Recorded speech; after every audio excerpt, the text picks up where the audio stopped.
Welcome to the 10X Blueprint Podcast, your guide to unlocking 10X growth through AI, AR, and Web3.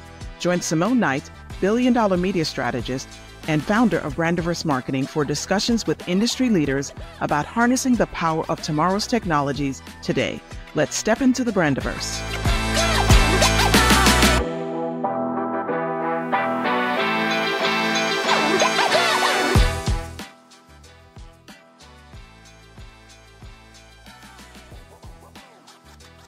Hello, and welcome to this week's episode of the 10X Blueprint Podcast. My name is Simone Knight, and I am your host. This week, my final guest of Season 1 on the 10X Blueprint Podcast is a healthcare industry juggernaut with 23 years in the business. He started off as an intern at Mount Sinai Hospital and is now an EVP and Chief Transformation Officer at the Memorial Healthcare System. On his way up, he served in many leadership roles at MHS, including VP of Oncology at Memorial Healthcare West, also CEO at both Memorial West and Memorial Healthcare Miramar. And now this man from Freeport, Bahamas, is a pivotal senior leader over the entire Memorial Healthcare System. He serves on the board of the American Society of Clinical Oncology. He travels around the world creating healthcare access and equity, especially focused on improving cancer survival rates for marginalized populations. He's my last guest of the first season of my podcast, and that is for a reason. I give you Mr. Vedner Guerrier. Vedner, how are you? It's so great to have you on the podcast. I'm so excited to speak with you today. Good day, Simone. I'm doing well. Happy to be able to join you today. Fantastic. Now, you and I just spent about 10 minutes trying to pronounce your name properly, right? It's pronounced Guerrier for those of you that are looking at it, but he gave me a cheat code to make it sound like Perrier. It's Guerrier. That's right. So, Vedner, I'm so thrilled to have you on the podcast today. As I said, you've had this long history, this illustrious career in healthcare, and now your focus is on healthcare equity and access to care, specifically really doing a lot with oncology, which is pretty interesting because that's why you and I met. Fun fact, everyone, that's why Vedner and I met, was because of oncology. I was going through probably what was the worst day of my life at the time that I met him, because it was my first day of chemo treatments. And I was going through some issues, and he came in to save the day. And here we are about 11 years later talking. Listen, you look fantastic. You look great. You're an example for others. I love the fact that you're able to use your story to enlift, to guide and encourage others that cancer is a episode in life. It doesn't define anyone, and there are ways to overcome that. With this episode, I know we're going to talk a lot about something that's near and dear to your heart, right? Healthcare equity and access. And I really want to talk a lot about the work that you're doing around that in this age of artificial intelligence and automation and responsible AI, where sometimes the technology can unknowingly disparage some other people. So I definitely want to talk a little bit about that. But before we get into all of that, always love to do rapid fire and really give my audience a chance to learn more about my guest. So having said that, Vedner, you grew up in the Bahamas. You got Haitian parents, right? That's where your family's from, your heritage. And you have a wife from Colombia. You speak fluent Spanish. How many languages do you speak? I would say I dabble, right? I've been quite fortunate in my upbringing, so I speak 4 languages fluently where I feel comfortable, and Portuguese is my 5th language that I formally actually learned and still working on it and getting significantly better. Wow. 5 languages. Okay. All right. Well, now I feel like an underachiever. Okay. So we're going to move on from that. We're going to move on. All right. So I know that you spend a lot of time, obviously, traveling all around the world, some for work and some for pleasure, and you've been lived in many places. So tell me, where is the favorite place that you have been to that you're like, okay, this is, if I can have a little house with my picket fence and whatever you wanted, where is that place? You know, that place for me is actually a little town outside of San Jose, Costa Rica, called Cartago. It's a farmland. It's a farmer's land near a dormant volcano. And Cartago gives you the feel of you're in the mountains. It's farmers. The people are very collegial, very appreciative of meeting someone from a different background, different culture, and they just welcome me. And it's calm and peaceful. And then I have the important things. I'm able to still get internet and air conditioning. So for me, it would be my ideal spot to build a little home with a picket fence and call it a day. I absolutely love it. And you know what? I got to tell you, so Costa Rica is one of my favorite places too. The funny thing is that reminded me of Jamaica, where I spent a lot of time growing up with my family. And the people were so nice. The food is so fresh. There's just beautiful, exotic fruit everywhere. And the volcano, like you said, there's very few active volcanoes in the Caribbean, and Costa Rica has one. I think it's called the Arenal volcano. We stayed at this beautiful chalet and saw the volcano erupt. It was one of the best moments of my life. I couldn't believe that I was able to see something like that. So I'm right there with you. Costa Rica. Costa Rica is towards the top of the list. That's right. Outstanding. Love it. So let me ask you something else now, again, with travel. So again, you've been in the Bahamas and Haiti a lot from your own upbringing. Where's a favorite place for you in either of those islands? Well, listen, I was born and raised in Freeport, Grand Bahamas, so Freeport by default is going to always be my favorite spot to be able to go back home and just feel and just remember, because all those memories of my childhood, growing up, engaging with others, learning about. Listen, I learned about the world being in the Bahamas because what happens as a kid growing up, you see these cruise ships coming in. And you're like, where are all these people coming from? Because they sure don't look like us, right? Right? And my mom tells the story that I've always told her when I was a little boy, that I would say, one of these days, I will be going to where these people are from who are coming here to see the Bahamas. And so, hey now, blessed to be able to do that. I love that because, that's where dreams are born, right? You see something new and different, and instead of being fearful of it, you're thinking, wow, I want to go where they came from. I want to go see those places. I love that. And for me, I see that or hear that story a lot in people from the Caribbean, where obviously, again, my heritage is from that. It's a very intrepid group of people, a very intrepid culture, where my own parents just picked up and left Jamaica and moved to England. Didn't know anybody there. And this is before they met and got married, so it's just pretty interesting how they used to do that.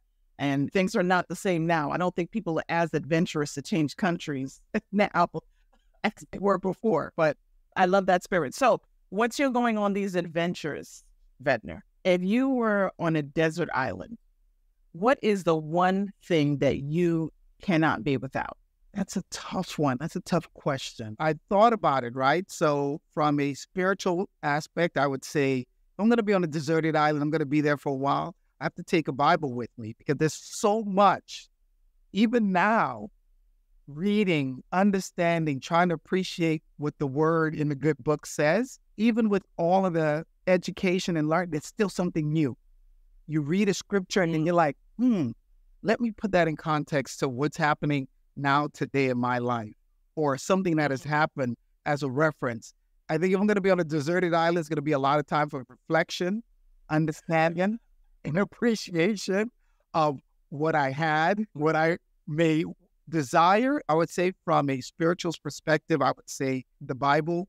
I would say from a material perspective, hopefully I get a satellite phone. I'm going to have to make some calls. After those prayers, I'm going to have to make a call or two. It's so interesting that you say the Bible because you are the second person on my podcast that has said the Bible for that answer as to your desert island item.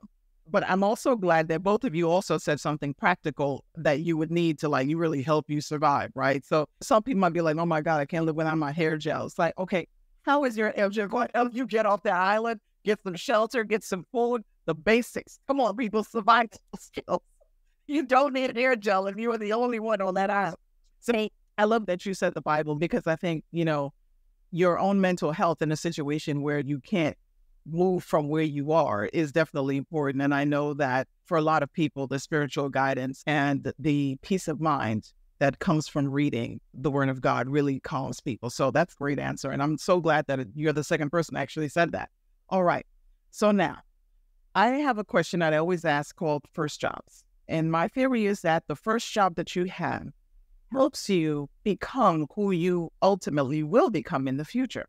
And so what was your first paying job that was not from your parents or a family member? So my first paying job, real job, was actually in healthcare. And that job was at Mount Sinai Hospital, Miami Beach, as a orderly transporter. And that introduced me to healthcare. So pushing patients around, I was able to take them to the ICU, from the emergency room triage to the cancer center. And I fell in love with radiology and radiation therapy. And that set my path and my destiny. One, healthcare. Secondly, oncology. And from there, I've been blessed to grow professionally. Wow. On the nose. So that really was the spark for you. It's so funny. I asked that question to many people on my podcast. And even before the podcast, I got the idea about this whole first jobs thing, maybe I think back in 2018. And every time I've asked the question, it's true. Your first job really somehow helps you become who you are. Either it's the lessons that you've learned or it's directly the work that you're doing. But it's just, I don't know what it is. It's just really, really strange. Really strange. But okay. So, Mark, another one for Simone. First jobs, still working. I would keep that in mind for my little one, because when he's going to get a first job, be like, no. You have to get the first job in this area. No, you can't gatekeep like that. You can't be like, no. No, you can't force him, because you never know. Maybe his first paying job, not from mom and dad, might be mowing lawns, and maybe one day he has a gigantic landscape architecture company in Florida. You know that can happen. That's right. That's what business. All right. So as a former CEO, right, 2-time or 3-time CEO actually at MHS, Memorial Healthcare System, as Chief Transformation Officer in the healthcare industry still, what project has meant the most for you and why? Because you've gone through a lot so far, in terms of your work at Memorial. When I look at it for what I've been able to do in the last 23 years, having worked for this healthcare system, I think the project that we're working on now, called the One City at a Time Initiative, I think is a big thing. I think the biggest of all, for me personally, will be our new cancer center that we just opened. And the reason why is this. Over the last 23 years, unfortunately, I've seen the need in the community grow. And I've also seen the tragedy where patients receive cutting-edge treatment, the newest treatment, and they're saying, no, but you need to go to Boston. You need to go to New York. You need to go to Texas. MD Anderson, Sloan Kettering, Dana-Farber. And it's like, no, that's not fair. That's not right. Not everyone can afford to get on a plane and go to these areas for 6 weeks, 8 weeks, 12 weeks. It's cost prohibitive. So what are we doing here in South Florida to be able to meet the needs? In particular, what is it that we're doing at South Broward to meet that need? So in our design of building the new cancer center, we've been able to take the programs that we have. We've pushed our physicians, in particular over the last 10 years, to be able to focus on cutting-edge treatment when it comes to things that you hear like cellular therapy, where we're able to take your own body's immune system, weaponize it, put it back, and teach it to attack the cancer, not just with chemotherapy, but what's immunotherapy. So the fact that we're able to do that and we're able to deliver that here in Broward County for anyone in need of care in the Tri-County area, for me, is one of the greatest accomplishments that I have been a part of in my career. And it is phenomenal. I agree. That is fantastic, because when you're in a situation where you or a close family member is going through the health challenges of a long-term care illness like cancer, anything can happen at any time. And to have your primary care physicians, for oncology being states away, it can be very difficult. And also all of the travel and all the cost and so forth. So I love the fact that you guys are doing that One City initiative, right? And bringing the care to the patients and making sure that their ability to pay is not the thing that's going to hamper their ability to heal. That is fantastic. Applause for that. Absolutely. All right. So a lot of big projects here. So, I was going to ask you, why is the Chief Transformation Officer role important in healthcare? But I think you're already starting to tell us why, because you've made so many transformations already in the roles that you've had. That is correct. In addition to that, healthcare is transforming. No longer, think about it. Let's put it in the context so that I think age will give the perspective. Our parents, when they went to the doctor and the doctor told them XYZ, it was gospel. No one went to Dr. Google. No one picked up the phone and called someone that they know who might have had it.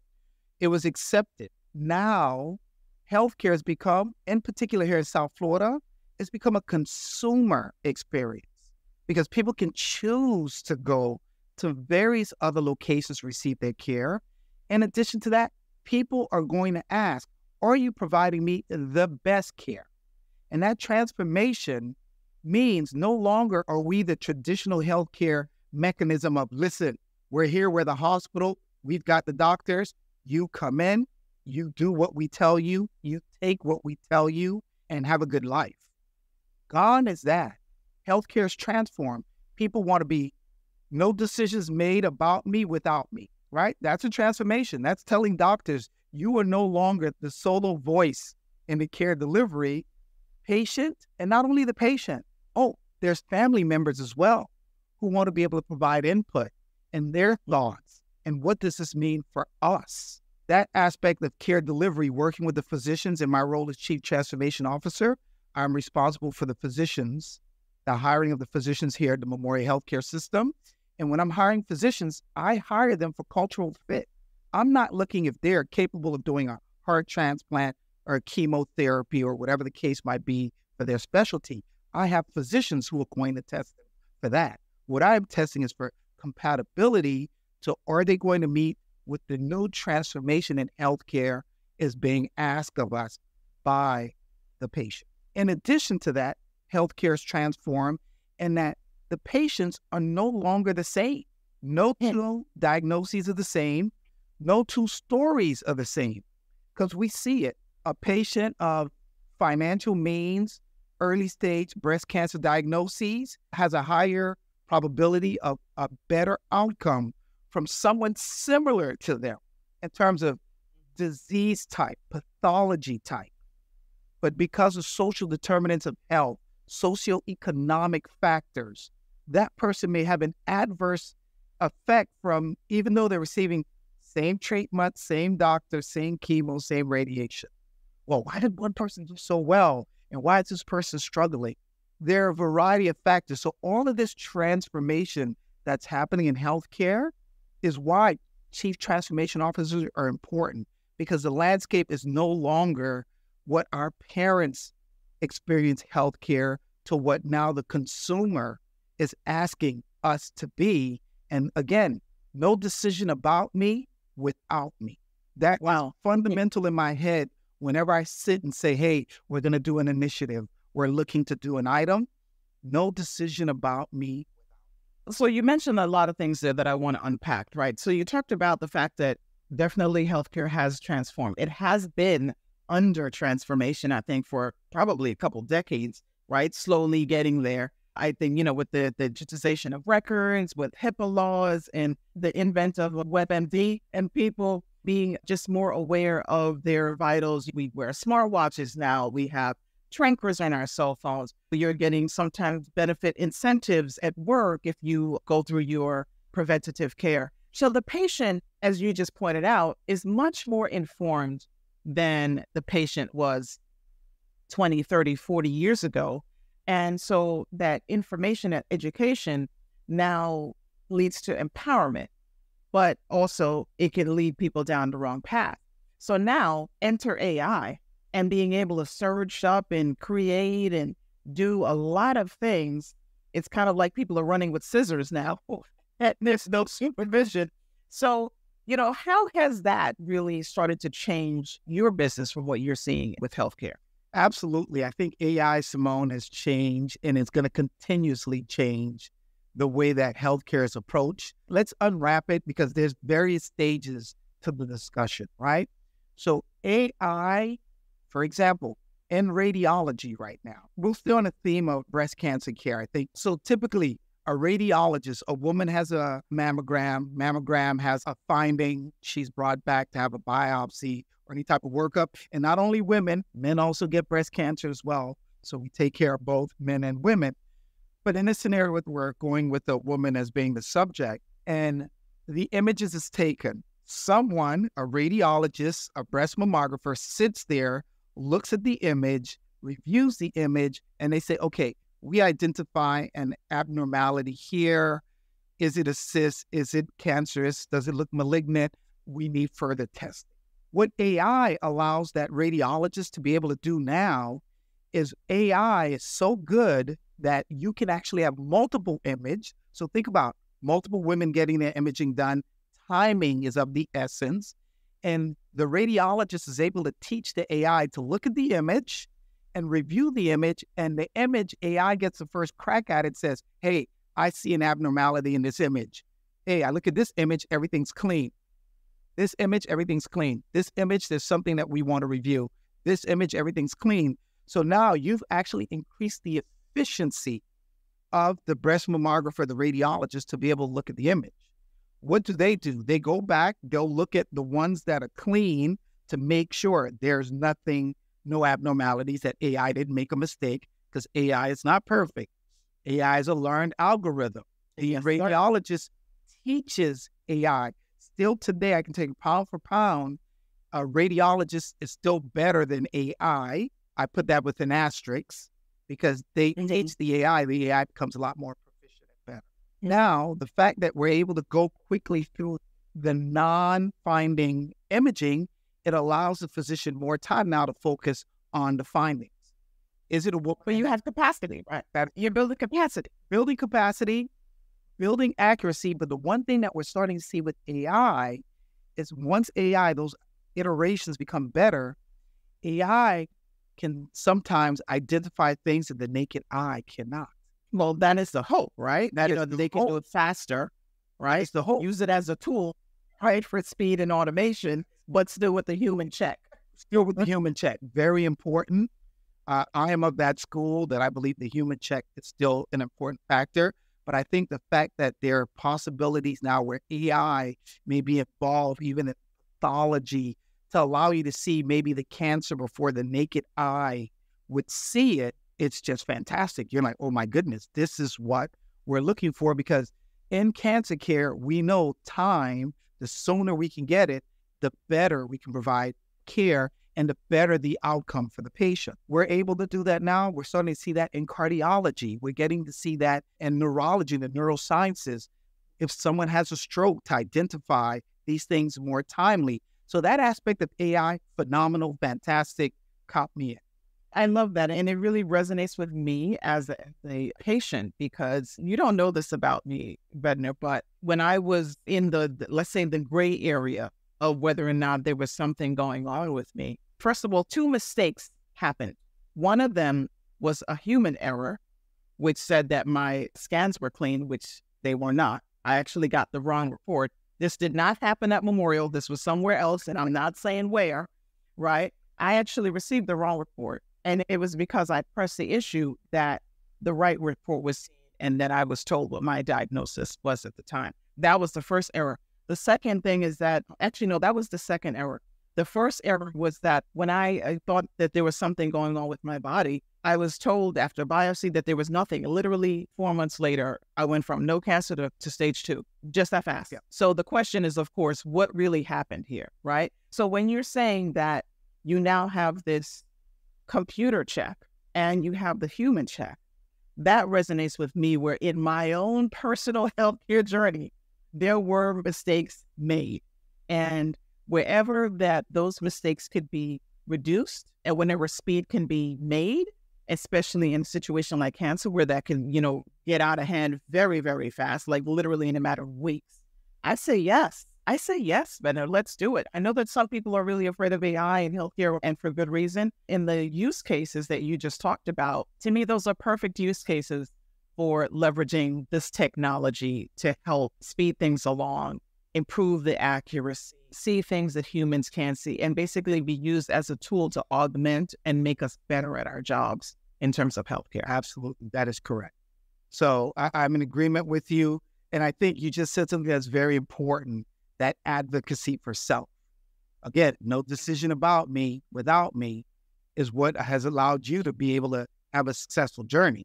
And that's important. And we need to convey that to the audience that you have to speak up. I don't say you're not supposed to trust what we tell you, but there's nothing wrong with trust but verify. Let me tell you, my daughter was 5 years old when she did the trust but, no, I'm sorry, she was 3 when she did the trust but verify. She did it to daddy right in the front. I was like, oh, wait a second, what just happened here? You learned that already. Trust but that. He was not amused. But yeah, there's a lot of things happening, and there's things coming at all of us at a million miles an hour, and you just have to advocate for yourself, just like you would if Starbucks messes up your coffee. Are you going to talk to them about it? Correct. It's the same thing. But see, that's a good analogy, right? So Starbucks messes up your order. You're comfortable enough to be like, hey, listen, this ain't right. And you have a discussion with them. But a doctor tells you something, and you have people who walk away like, well, the doctor said it, then the doctor said he went to school or she went to school for this. It's interesting, how that aspect of it worked. And it's unfortunate that you had that. But again, I like the fact that you're comfortable in sharing that experience because you're educating others. You're letting them know that they need to be their own advocate. There's nothing wrong with that. Yeah. I mean, you're very passionate about this. So where did all of this passion come from, not only for oncology, because again, you're going around the world, teaching and talking and speaking about this oncology and advocacy and technology and the innovation and transformation that happens there with healthcare. So where did this passion for this field and for oncology in general come from? I so often tell the people the story of my grandmother. My grandmother was born in Haiti, and she was one of many children, and she didn't know how to read and write. She did not have that opportunity of having formal education, but she knew the value of education, and she made sure that all 10 of her children that she was blessed with all had the equivalent of a high school. We didn't have, there was no cable, no TV. Had the equivalent of a high school and college education. I have uncles, engineers, aunts, nurses, and so on and so forth. And us, the next generation, we've done well. My sister's a physician, so we've done well in that. And so that push for education and that value that my grandmother had for education was so fundamentally important that when you learn and you got to give back. You got to give it back.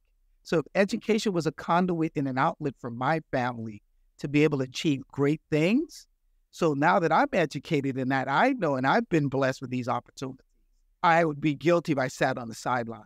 So I have to be that advocate. I have to be that champion, and I have to be the person to push forward because I have a lot of people who, similar backgrounds, different backgrounds, who face these challenges. It has nothing to do with race, color, socioeconomic status.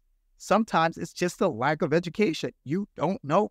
And I know healthcare, and it's my job to impart that or at least become an advocate for those who may not necessarily be able to help themselves because they just don't have that education. So that brings up an interesting point because in some areas of the world, unfortunately, the gap between those with education and those without is actually growing. And that sounds really disappointing, especially when it comes to healthcare and access to healthcare. As we're talking about these advanced technologies and how these technologies, augmented reality, virtual reality, AI, how these are becoming more democratized, how do you see these technologies really changing or impacting the fact that there are so many people around the world that don't have healthcare equity? Do you think it's going to help or do you think it's going to hurt? I think it's going to help. I think, so there's a couple of things, right? One of the things that we're seeing right now, Simone, is the fact that technology is moving so quickly, we're able to come up with different things. So that means if I come up with a new drug, I come up with a new drug called Nitinol. So I come up with a new, Nitinol, right? Normally I would have the patent for the next because of the research and development. It took me a while. I have the patent for it. And Nitinol belongs to me, and you and I are CEOs for Nitinol, and we're going to try to maximize our dollar to do it. But the way that technology is going now, guess what? You have a patent for Nitinol, but someone else is working on it. You're going to be challenged on it. So one of the things that you have to now look is like, even in the developing nations, Nitinol in the U.S. can cost $30,000, but you cannot go to Uganda and try to sell the Ugandan government Nitinol for $30,000. But if you don't do it, There might be another company in Uganda who might want to be able to produce some form of nitrogen or look for a biosimilar, something in nature that can give you the same results as nitrogen, and all of a sudden you'll be out of the game. So what are people doing? Companies are a lot more aware, more willing to work with developing nations. There's different pricing. So that's the advancement of AI and being able to help that. I think the other thing as well is that what we're developing is standard of care. We're developing healthcare pathways. Old school doctors will protest and say, listen, you're doing cookbook medicine, but not really. If you're able to show, if this person shows up with this type of medical condition, and this is the primary course, at least the initial course, that 80% of the people that we've treated with this has been beneficial, that pathway becomes public because it's used in society. The American Cancer Society, the Lung Association, the American Diabetes Association. So enough people are using it that even you in Mexico, you in Haiti can say, hey, this is that pathway. This is the course that we should do. Now, do you have the technical equipment? Do you have the necessary drugs? That's a different piece, but at least having a pathway, you know that ideally this is the course that we want to provide for our people, and that is happening. That's happening. I was in Singapore last year at the International Lung Conference, and I did a talk on high, medium, and low-income countries in terms of how to provide quality lung cancer care. And many of it was, okay, high-earning countries, share your pathways with the medium and low-income countries, so at least they have that pathway to say, this is a way to do it, and it at least gives them a head start to say, okay, what is it that we need? Government, and so this is what we need to be able to reach what is defined as the standard of care for this condition. So, Vedner, I know that you are also a Lean Six Sigma Black Belt, right? You and I share that the standard there. And I wonder, as you're talking about all of these transformations, processes, pathways, how has that background really helped you in this role in transformation? It's been a blessing. It's been invaluable. So why? So often I have to explain this, so I'll explain this to the audience so they get it. So lean is removing waste. There are 7 forms of waste. In healthcare, there's actually an 8th form of waste, which is too many people. For example, somebody's coding, you're doing a CPR, you have the doctor doing the compression, you have the respiratory therapist giving the patient ear, and then you got a couple other people just looking over them to see what's going on. And you should be working, doing something else. So I call that the 8th form of waste, the rubbernecker, the bystander. So lean teaches us to remove waste out of a process, right? Waiting, over-processing, doing too many labs, and so on. Then Six Sigma is having a process, making it be repeated on a repetitive basis with consistency. For example, if I bake a cake at my house and I give you the exact formula, you should be able to bake it. The challenge is island people. My mom would give a recipe and then I try to do it, but she forgets to say, she says a pinch of salt. What is a pinch of salt? Is it this much? Is it this much? And then all of a sudden my food is salty because my pinch was more than her pinch. So that's the concept behind Lean and Six Sigma. And as a black belt, I am able to use the methodology of understanding the process. What is the problem? What truly is a problem? Do you have data to say the problem? For example, I can tell you, Simone, traffic in Miami is horrible. I can prove data to challenge that to say, yeah, but Vedner, you're making a general statement. If I say, Simone, traffic to downtown Miami, out of Broward County to downtown Miami between 7 a.m. and 9:30 a.m. is a problem, you'll agree with me because I'm going to present data to support that. But I can argue with you that, Simone, I know you said traffic is a problem, but I can tell you, if I get on 95 at around 11 o'clock midday, for me to drive down to downtown Miami, it's not that bad of a drive. Traffic isn't that bad. So when we look at problems in healthcare, I use that methodology always.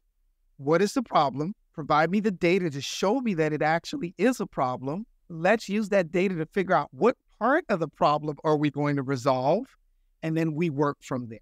I love that what you're describing is the DMAIC method, right? DMAIC method of Lean Six Sigma to diagnose and basically identify the problem, come up with data, fix it, and then control it so that it continues to work. And in healthcare, it was born out of manufacturing, right, in Japan. And it's basically gone all over the world in so many different industries, even to the point where I myself led a team that we did that in media. And so it's interesting to be able to see that applied in an environment where there's art and you have to apply a science to it. But it's definitely that you can do that. And what I love about what you're saying is that in this idea of transformation, you need to be able to identify what are you actually transforming and why? What are we fixing? Is this the thing that needs to be fixed to get us to where we are trying to go? And so as things are moving at the speed of light with all of these emerging technologies that I mentioned earlier, AI, AR, VR, and whatever other R is coming down in the next 2 weeks, right? People are anxious to jump on the bandwagon, but they're also anxious to figure out what is this thing really? And one of the things that I encounter, and I'm interested to hear what you're going to say about this, is when people sometimes want to apply these technologies to their business, they're not sure what they're going to do with it. This is what I call the shiny object.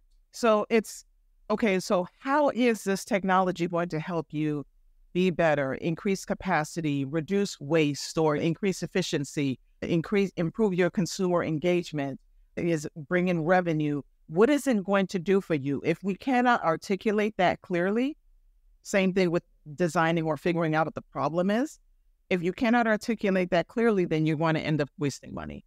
You're going to end up wasting time. And in healthcare, you don't have time because literally someone could die if you do this wrong.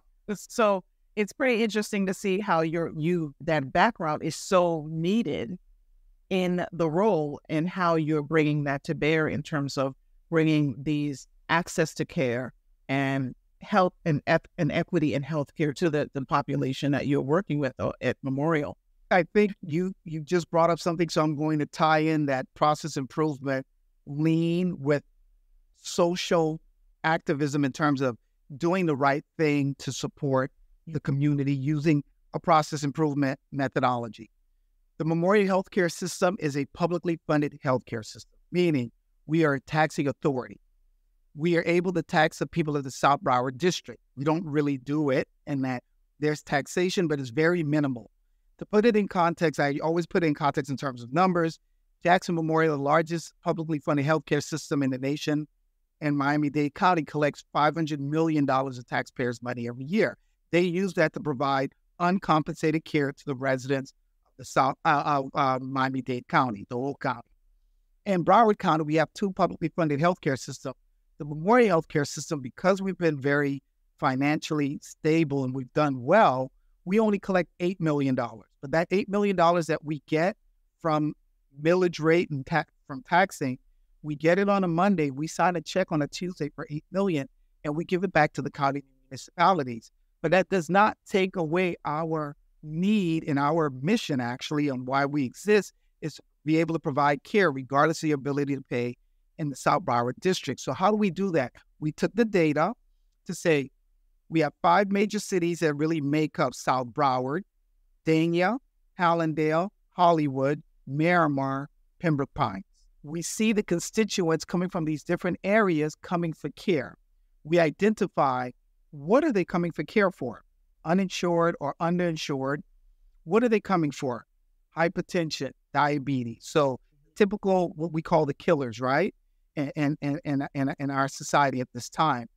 And how do we address that? So we get the numbers to say, listen, there's a particular area in Dania where we're seeing X amount of people coming from, and they're coming pretty much for the same things. What can we do? That goes to what we had spoke earlier, the one city at a time initiative. So the Memorial Healthcare System, we have an adult mobile van, a pediatric mobile van. We go to that area, that zip code in Dania, that we know is a hot spot of saying people showing up with catastrophic medical conditions, stroke, diabetic comas, heart attacks, and we place that mobile van there for 3 days a week for 12 weeks, free. Anyone that lives in Dania, lives in South Broward, can go to the mobile van and get a medical checkup. What are we doing there? When we go there, not only are we checking blood pressure, sugars, it's that education. We're educating the person about their well-being. And if they say, oh, Vedner, I'm uninsured, we have a process on how we can help the residents of South Broward to be able to provide them some type of insurance or support coverage, because it is cheaper for me to provide care for you before you have a stroke. Because if you have the stroke, God forbid, you come to the emergency room and I'm able to save you. We're able to save you. What happens now? You need occupational therapy, speech therapy, physical therapy. Your quality of life goes down. And it costs a lot to take care of you. So how do we avoid that? The data is saying these individuals are coming, there's a lack of health care, or there's a lack of access to health care, be it we have made it difficult for them to come and get it. They have obligations that they can't. There are social determinants of health that factor in. I live in Dania. I have to take 2 buses to come to the hospital to see the doctor. Oh, by the way, all your doctor's appointments, 8 to 4. And guess what? I have to provide for my family. I need to work. And my work shift is 8 to 4. And so we understand that. So we are actively working to engage. We're taking healthcare to the individual in their community, increasing the education, increasing the engagement. And that is for the betterment of the city of Dania, the city of Allendale, Hollywood, Miramar, Pembroke Pines, but also our emergency rooms are not being inundated with people coming for care, because our emergency room becomes their primary care office, and now they're able to receive the proper care. So when you are having a crisis and you have show up to my emergency room, I don't have to be, I'm sorry, Ms. Knight, you're going to have to wait 2 hours because I have 50 people ahead of you, and of the 50, 15 of them could have been avoided. So now let me ask you a question on that note. So you're saying the data is showing you these hotspots, and that's why you guys are now doing these mobile vans, right? This One City initiative, and you're addressing these hotspots. Now, in terms of leveraging these technologies like AI, could AI help you predict these hotspots to see what's coming based on maybe whatever variables may be part of the equation that basically shows that there's a hotbed of, like you said, diabetes, stroke, the killers, and so forth? What about predictive modeling? I would tell you yes, but it's scary, right? Because I can tell you right now, if you're a resident in the South Broward area and you give me your zip code, I can pretty much tell you most likely how long you're going to live. I'm probably going to tell you, meaning your quality of care. Because I know that you know, that's what you don't have a grocery store, you're not getting fresh fruits. Most likely, if you're going to be going to one of those corner stores, you're going to be getting processed fats and sugars and stuff that lead to the decline in your health care. So I can pretty much tell the age range. I can tell that if you're married and your wife is with child, if most likely there might be challenges in the space of higher probability of maternal fetal challenges, low birth rate, underbirth, complications for mom when delivering, more adverse possibilities of adverse outcomes. Yeah, AI lets us know all of that because we're collecting that information through our electronic medical record, Epic, and AI can collate that information, and that's how we're able to get, hey, listen, you had 50,000 ER visits this year, and of that 50,000, you had 10,000 that came from this zip code with this diagnoses. Yes, AI can absolutely do that. And it has been doing that. It shows us where those hotspots, that's why when we place the mobile van, like right now for One City at a Time, we're in the city of Miramar. We're in the 3 hotspot zip codes by the community center there, where we know these are the areas in which the constituents of Miramar have been showing up to our emergency room. And we know what they've been showing up for. You know what's also pretty interesting, alarming, and sad? you said something in there that's very key, and it's been an issue in many communities for a very long time. And that is food deserts, where you mentioned that you cannot get fresh, or it's very difficult to get fresh fruit and vegetables. So people end up going to maybe the mini mart at the gas station or something that has snacks, high salt, high fat, things that are not healthy for a quote meal, especially on a recurring basis. And to me, a predictive element of poor health outcomes is likely how far away is the nearest supermarket. And to me, that's a simple variable. If you don't have a supermarket within 2 miles or 3 miles, whatever that number might be, that probably tells you where there will be health challenges, like you said, maternal health issues, birth weight issues with low birth weight with babies. But this is not new news, Vedner. This is not new news. But things are not, I don't know that enough has been done in those areas. Which is why we can't do it alone, meaning the Memorial Healthcare System cannot be the save-all for everyone. The Memorial Healthcare System can't do it alone. We know where the food deserts are. I can tell you, I live in Cooper City. I have 4 Publixes within a 3-mile radius of me, depending on which gate I leave out of the community.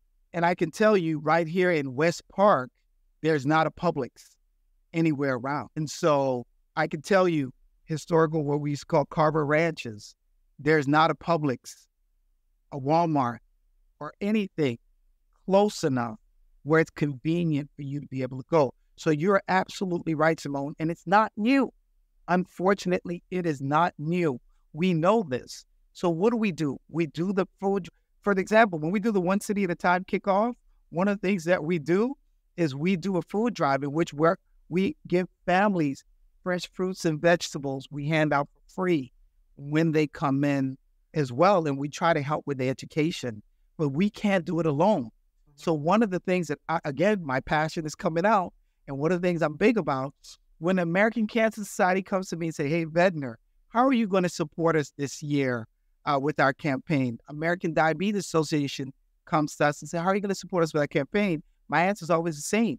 We are going to help you. But guess what? When we go to do a One City at a Time initiative, when we're doing a health fair, we expect the American Cancer Society, we expect the American Diabetes Association to be there because you're going to help educate our residents of South Broward District, our fellow community members, on the importance of what the work that you all are doing, why it's important, and letting them know how you can help them, because we, the Memorial Healthcare System, cannot do it. I love that, because there's a combination of not only advocacy for the community, but partnership, right? To make more noise, right? Bring more hands to the table. And that is where, when you grow together. And I love that. So wrapping up this episode, because I think we can talk probably for another hour on this, but for other organizations in healthcare, otherwise, that are thinking about this type of transformations that you guys at Memorial have already been going through, and maybe thinking about how they can leverage some of the technology that's out there and available to help with healthcare equality and in their area, whether it be out of state, because this is a national podcast, this is a global podcast, actually. People listen to it in different countries. What would you say to those other healthcare organizations in terms of what they should be looking at in terms of transformation, maybe some pitfalls to avoid, and how the technology can help them? I think the AI platform is important. I believe getting the data, getting the information. We already know the problem, right? We know the problem. We know the challenges. It's getting the data to support, and no different than the old adage when they say, how do you eat an elephant? One bite at a time. And these are elephant-sized problems. So using the data, it'll let you figure out what is the most meaningful, impactful item that you can take on. And slowly but surely, we're going to change the tide of what's happening. It's not without headwinds. There are headwinds that we will encounter that may slow the process, but following the methodology of using data, working, and empowering not only the people that you're helping, but also the people that's on your team is beneficial as well to moving the needle. And also be comfortable about having the discussions, the dialogue. We meet with the community. We ask for their feedback. We ask where we have failed. What can we do better? And they have given us the feedback. I always go back to sickle cell. We were not doing well with our sickle cell patients. They came to a meeting. They told us, Memorial, you can do better. And right now, we've developed probably, I think, outside of Grady and Atlanta, a fantastic sickle cell program to address a need for a specific group that's impacted by this medical condition that for long, too long, had been under-supervised or not appreciated challenges that they encounter. So any group taking on any initiative, utilizing the data, empowering the people that you're helping, but also empowering the people who are working on your team, and again, communication. Absolutely. Vedner, thank you so much for being on this episode of the 10X Blueprint podcast. This information was great. The conversation, fantastic. I learned a lot, and I'm super excited about the work that you're doing with equity and healthcare access and oncology globally to many communities. And it's all brought you to this place, right? You started off, like you said, as the transporter at Mount Sinai with the orderly transporter. And now here you are, Chief Transformation Officer, and really taking all of that knowledge with you and making some amazing and important lasting changes for that better society in general. For that, I want to say thank you on the behalf of all the patients, all the healthcare patients, and everywhere, all the families as well. So I appreciate it. Everybody, look out for the Memorial Miramar. I'm sorry, not Miramar, but Memorial Healthcare vans out in your community. You mentioned, you said Miramar, Pembroke Pines. Right now, they're in Dania. What were the other two communities that you mentioned? Hallandale and Hollywood. And we're coming Hallandale, one to Pembroke Pines once we leave Miramar. So we're coming to Pembroke Pines next. All right. Okay. Look out for that. And it's fantastic work that you guys are doing over at Memorial Healthcare. So thank you for that. And everyone, I will see you for season 2 of the 10X Blueprint podcast. We're going to take a little break, and then we'll be back. Have a good day. Thank you. Be well.